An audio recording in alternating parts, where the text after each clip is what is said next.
I am Dr. Somesh Manjunath, consultant orthopedic surgeon, mainly specialized in joint replacements and arthroscopy and sports medicine injuries.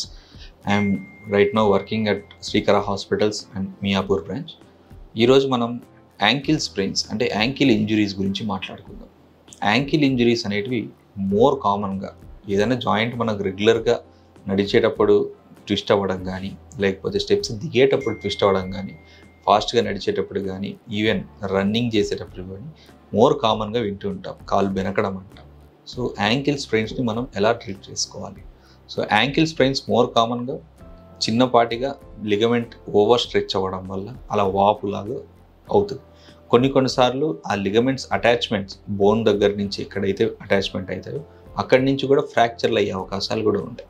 So A ankle sprain వచ్చినా కానీ neglect చేయకుండా definitely first అయితే మనం x ray చేయించాలి.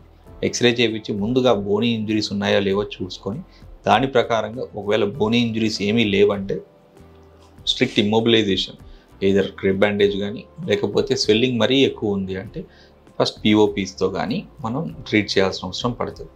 ఒక 2 to 3 weeks తర్వాత ligament heal అయిపోయిన తర్వాత మళ్ళీ ఫిజియోథెరపీ చేసుకొని మళ్ళీ నార్మల్ యాక్టివిటీస్కి వెళ్ళాలి. చాలామంది ఏంటంటే అలా నెగ్లెక్ట్ చేయడం వల్ల క్రానిక్ పెయిన్స్ అంటాం, అంటే పాత నొప్పుల కింద పడిపోయి చాలామందికి యాంకిల్ పెయిన్స్ ఎన్నో సంవత్సరాల నుంచి ఉందండి, ఎన్నో రోజుల నుంచి వాపు ఉందండి, ఇలా చెప్పే వాళ్ళు కూడా ఉంటారనమాట. అలాంటి వాళ్ళు ఉంటే మాత్రం డెఫినెట్లీ మన దగ్గరకు వచ్చినప్పుడు ఎంఆర్ఐ స్కాన్ చేసి దానికి ఏమైనా చేయాలా, ఏమైనా చేస్తే యూజ్ ఉంటుందా అని చెప్పి ట్రీట్మెంట్ అనేది చేస్తాం అనమాట. సో యాంకిల్ స్ప్రెయిన్స్ అనేది ఎప్పుడూ నెగ్లెక్ట్ చేయకూడదు అనమాట. ఖచ్చితంగా you have to take it seriously and మళ్ళీ నార్మల్ లైఫ్ వచ్చే వరకు కూడా ప్రాపర్ రీహాబిలిటేషన్ అనేది చేసుకోవాలి.